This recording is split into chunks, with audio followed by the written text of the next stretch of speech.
The first scream did not end. It stretched. It cracked. It echoed against stone older than the Empire itself. No one in the Imperial arena moved.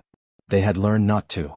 The man burning in the sand was Master Torvek of the Ashen Legion, undefeated beastbreaker, veteran of 12 war campaigns, bearer of 3 Imperial honors.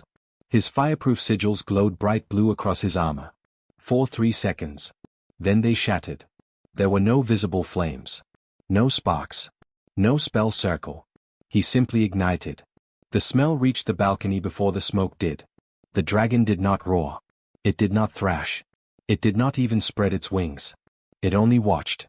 When Torvek finally collapsed into ash, the creature tilted its massive head slightly, as if disappointed. 9 master trainers in 3 months.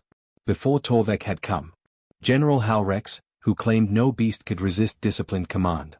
Priest Vion, who attempted divine binding rites.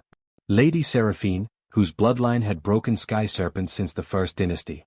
2 brothers from the volcanic moons who specialized in pain conditioning. All dead. All burned. The chains around the dragon's limbs were forged from star iron, metal mined from fallen comets and cooled in ocean trenches. They hummed with suppression magic. They were melting. Not snapping. Melting. Slowly dripping into the sand like candle wax. The dragon stood 3 stories tall even while restrained. Midnight black scales that seemed to drink light instead of reflect it. Veins beneath its skin pulsed faintly like magma under volcanic rock. Its eyes, vast, golden, ancient, held no madness. Only judgment. It did not attack randomly. It waited. As if each trainer had been weighed. And found unworthy. The Emperor rose from his obsidian throne in the high balcony. He did not often stand. When he did, empires listened. Enough, he said quietly. The siege division moved instantly. 16 arc lances were raised around the arena rim, weapons capable of piercing dreadnought hulls. Crystals along their barrels ignited with crackling violet energy. The crowd held its breath. The dragon slowly lifted its head toward the Emperor's balcony. The air shifted. Heat rolled outward like a coming storm. The arc lances warped. Metal bent. Crystal housings liquefied and dripped from the soldiers' hands before a single shot could fire. Not shattered. Not destroyed. Melted. The soldiers stumbled backward, staring at the slag pooling at their boots. A ripple of fear spread through nobles, generals, diplomats. This was no beast. This was a verdict. The dragon's wings flexed once, a low thunder that shook dust from ancient stone arches. But it did not launch. Did not strike. It simply stood. Waiting. The Emperor's jaw tightened. Bring the next. A silence answered him. There was no next. The master trainers were dead. The Empire's greatest had failed. And then, a figure slipped past the inner gate. Small. Thin. Unarmored. Gasps erupted. A stable boy walked barefoot onto the arena sand. He couldn't have been more than 17. His clothes were plain linen, sleeves rolled clumsily, boots worn thin at the heel. In one hand he carried a wooden bucket that sloshed nervously with water. He was shaking. Who let him through? A noble hissed. Stop him, another barked. But the guards hesitated. Perhaps because after 9 burned corpses, grabbing the boy felt like volunteering to be the 10th. The dragon noticed him immediately. Its massive pupils narrowed. Its head lowered slightly. Not to strike. To see him better. The boy stopped just inside the ring of melted chain. He swallowed hard. The heat radiating from the creature dried the sweat on his forehead instantly. His throat bobbed as he fought the urge to run. He had watched every failure from the stables above the arena tunnels. He had seen the pattern. Every trainer entered with spectacle. With dominance. With shouting. With magic blazing around them like a challenge. Every single one demanded obedience before offering anything else. The dragon had answered each demand the same way. The boy stepped forward again. Sand crunched under his boots. 10 paces away now. Close enough to see the cracks in the dragon's scales. Close enough to notice something no one else seemed to mention. There were old scars there. Deep ones. Not from battle. From chains. The dragon exhaled. A wave of heat rolled over him. The bucket's water trembled. The crowd leaned forward, breath suspended. Get him out, someone whispered. But the boy didn't look at the crowd. He looked at the dragon. And for a moment, just a flicker, something shifted in those ancient golden eyes. Not fury. Recognition. The boy slowly set the bucket down in the sand. He did not raise his hands in command. Did not summon magic. Did not call out a binding phrase. He did something no one in that arena expected. He bowed. Not theatrically. Not dramatically. Just a simple, awkward bend at the waist. Respect. The dragon stilled completely. The arena fell so silent the distant banners could be heard snapping in the wind. The boy's voice came out smaller than he intended. I'm not here to control you. The dragon's claws pressed slightly into the sand. A faint ember glowed between its teeth. The boy's hands trembled harder. He swallowed again. His courage almost failed him. Almost. I just wanted to ask. The entire empire held its breath. Please don't kill me. The ember brightened. The air tightened. And the dragon blinked. The ember between the dragon's teeth flared brighter. Orange. Gold. White. The arena braced for another ignition. Several nobles turned their faces away. One of the imperial scribes actually covered his tablet, as if shielding history from what was about to happen. The boy did not move. His name was Elias. He cleaned stalls at dawn and shoveled ash from the wardrake's pits at dusk. He slept on a cot near the eastern wall because the stones there held warmth through the night. He had no title. No lineage. No protection spell humming beneath his skin. He had watched every master fall. And he had noticed something no one else seemed willing to admit. The dragon never struck first. Every death had come after a command. After a threat. After someone tried to bend it. The ember flickered violently. Heat rolled outward. Elias' knees nearly buckled. But he stayed bowed. Not in submission. In acknowledgement. I won't chain you, he whispered, his voice shaking. I can't. A ripple passed through the dragon's throat, not quite a growl. Not quite a breath. The ember dimmed. The crowd shifted uneasily. The emperor leaned forward again, eyes narrowing. Elias slowly straightened, though he kept his gaze lowered. Direct challenge was something predators understood too well. I don't think you're wild, he said carefully. I think you're angry. The dragon's tail moved. Just once. Sand hissed where it brushed. Gasps broke out across the upper tiers. Remove him, a general barked. But no soldier stepped forward. Because the dragon had not attacked. It was listening. Elias bent slowly and nudged the wooden bucket forward with his foot. The water inside shimmered, tiny ripples trembling from the heat radiating off the creature's scales. I brought this, he said. It's not much. The dragon's eyes shifted downward. To the bucket. Then back to Elias. He could feel his heartbeat in his ears. I don't want to ride you, he continued softly. Or break you. Or parade you. His voice cracked slightly. I just don't want you to be alone in here. A murmur swept through the arena. Alone? The word seemed to echo differently than the others. The dragon's massive chest expanded in a slow inhale. No fire came. Instead, a deep sound rolled through the arena, low, resonant. Not rage. Something older. Elias took one careful step closer. 8 paces now. Close enough to see the fine fractures in the scales around the dragon's neck. Close enough to notice the faint indentations circling its limbs where chains had bitten too tightly for too long. You didn't burn them because they were weak, Elias said quietly. The dragon's eyes narrowed again. You burned them because they never asked. Silence. The ember vanished completely. Elias swallowed hard. He was so close now that the heat felt like standing beside a forge. His skin prickled. His breath came shallow. If you want me gone, he said, voice barely above a whisper, just move your claw. The dragon stared at him. Seconds stretched. The crowd counted them silently. 1, 2, 3. The dragon's right claw shifted. A scream began somewhere in the stands. But the claw did not strike. It pressed into the sand. Lowering its body slightly. Reducing its height. Reducing the distance. Elias' breath caught. The dragon was not looming anymore. It was kneeling. The emperor's knuckles whitened against the balcony rail. That's impossible, someone whispered. Elias did not smile. Did not celebrate. He simply nodded once. Thank you, he said. Another ripple moved through the dragon's throat. This time the sound was softer. Almost, questioning. Elias crouched slowly and dipped his fingers into the bucket. The water was already warm from the surrounding heat, but still cooler than the scorched sand. He extended his wet hand cautiously. I don't know what they did to you, he murmured. But I won't. The dragon's head lowered further. Closer. Closer. The entire arena leaned forward as one. Elias' fingers brushed the edge of a scale. The contact lasted less than a second. But it did not burn him. It did not ignite. It did not punish. The dragon exhaled slowly. Warm air swept over Elias like a summer wind. Not flame. Breath. And in that breath was something no master trainer had ever waited long enough to hear. Not fury. Not defiance. Grief. Elias looked up, not into the dragon's eyes, but just below them. A respectful distance. "I'm sorry," he said simply. The dragon blinked. And for the first time since its capture, it did not look like a weapon. It looked tired. No one in the arena understood what they were seeing. The dragon was kneeling. Not fully.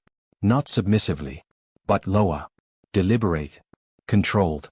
Elias could feel the heat of its breath moving through his hair, lifting it gently. The air no longer felt like a furnace. It felt restrained. The dragon's massive head hovered inches from him. Close enough that he could see faint fractures in one horn, not battle damage. Impact damage. From something heavy. Repeatedly. The scholars in the balcony whispered furiously. Ancient runes were being compared. Old texts were being cross-referenced. None of them mattered in this moment. Because the dragon was deciding. A low vibration rolled through its chest. The crowd tensed. The emperor half rose again. They all expected it now, the ignition. The blaze. The boy reduced to ash like the others. Elias didn't step back. He didn't step forward. He simply stayed. "I won't force you," he said quietly. The dragon's golden eyes narrowed. Its throat glowed faintly, not bright enough to burn. Just a pulse. Testing. Elias' heartbeat thundered in his ears. "If you want me gone," he whispered, "I'll leave." A single claw lifted. Gasps erupted again. The claw descended. Not toward him. Into the sand beside him. Careful. Measured. A boundary, not a strike. The dragon's massive body shifted its weight, folding its wings tighter to its back. The chains around its torso slid loose with a heavy metallic hiss. One shackle cracked. Then another. The sound echoed like distant thunder. No explosion. No rage. The dragon was shedding restraint as though it no longer needed to prove anything. Elias slowly reached toward the bucket again and lifted it with trembling hands. He tilted it slightly. Water spilled into the sand, darkening it. The dragon watched the stream. Its nostrils flared. Then, slowly, cautiously, it lowered its snout toward the bucket. The arena collectively stopped breathing. The dragon's tongue flicked once. Testing. The water steamed lightly on contact, but it did not boil away. It drank. One slow pull. Then another. The sound of it, deep and steady, echoed across the stone walls. Elias felt something tighten painfully in his chest. "They never gave you water, did they?" he murmured. The dragon's eyes shifted toward him. There was no fury in them now. Only something ancient. Something wounded.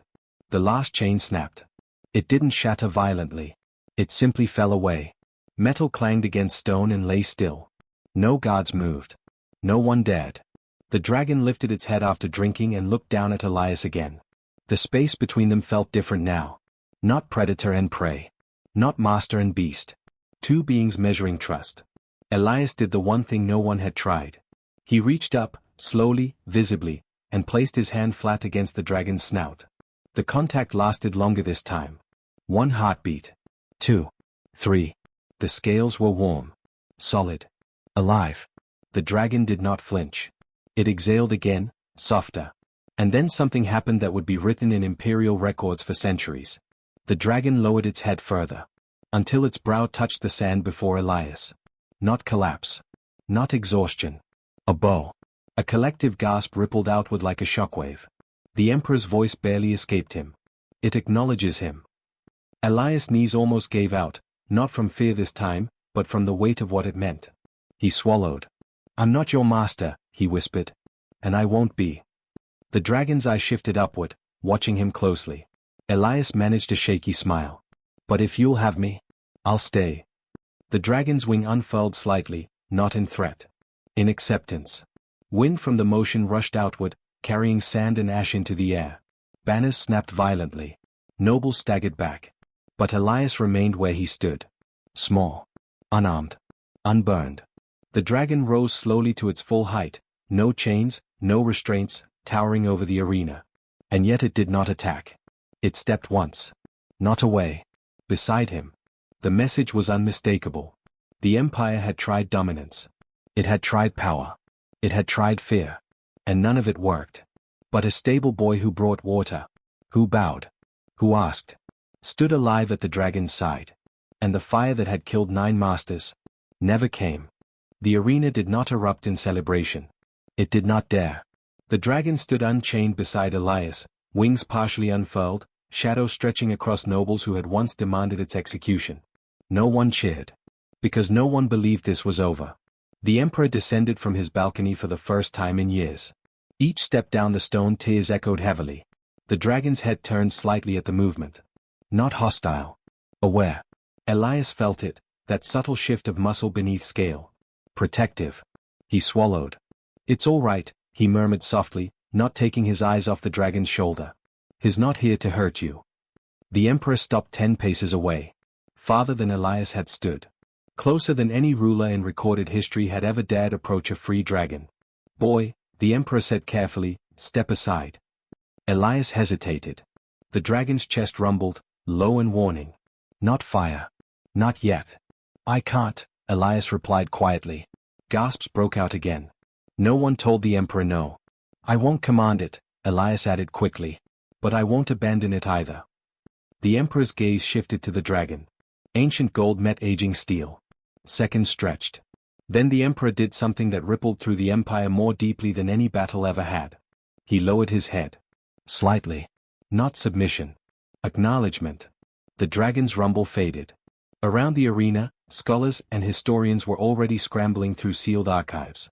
Because something about this dragon did not match its records. The official account had called it feral. Untamable. Captured during the Northern Sky campaigns 2 decades ago.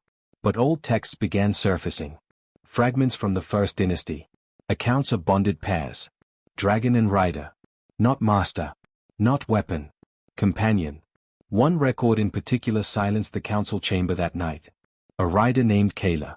Executed for treason. Publicly. His dragon forced to watch. The execution had been meant as a display of power. A warning. Instead, it had created something far worse. The dragon had not burned the city. It had not attacked the crowd. It had waited. And when chains came next, it remembered. Back in the arena, Elias slowly guided the dragon toward the quieter holding grounds. Not by pulling. Not by leading with rope. He simply walked. And the dragon followed. Inside the stone enclosure, the air was cooler. Shaded. Elias set another bucket of water down. This time, the dragon drank without hesitation. "You were never wild," Elias said softly. The dragon's eye blinked slowly. A long scar crossed its neck, half hidden beneath scale. Not from battle. From restraint. From repeated suppression sigils burned into skin. Elias reached toward it gently. "Did they try to break you?" The dragon's wing twitched. A low vibration passed through its body. Pain memory. Not aggression. "They killed him, didn't they?" Elias whispered. The dragon lowered its head. Not fully to the ground this time. Just enough. Yes. The Empire had called it necessary. Strategic. Efficient. But what they had done was something simpler. They had taken loyalty. And answered it with betrayal. Every trainer who entered the arena after that carried the same scent. Authority. Ownership. Control. And the dragon had answered the only way it knew how. Elias sat beside it, back resting lightly against warm scale. He did not speak for several minutes. Just shared the space. The dragon's breathing slowly steadied. Outside the enclosure, the Imperial Council argued in hushed, shaken tones. "It cannot be released. It cannot be chained again. It cannot remain like this." The Emperor listened. Then asked one question. "Did it ever attack without being commanded?" Silence answered him. Because the records showed something undeniable. Every incident. Every ignition. Every death. Came after someone tried to dominate it. Force had failed. Violence had failed. Fear had failed. The dragon had not been uncontrollable. It had been unconvinced. Back inside, Elias finally spoke again. "I don't want to own you." The dragon's eye turned toward him. "I just don't want you alone."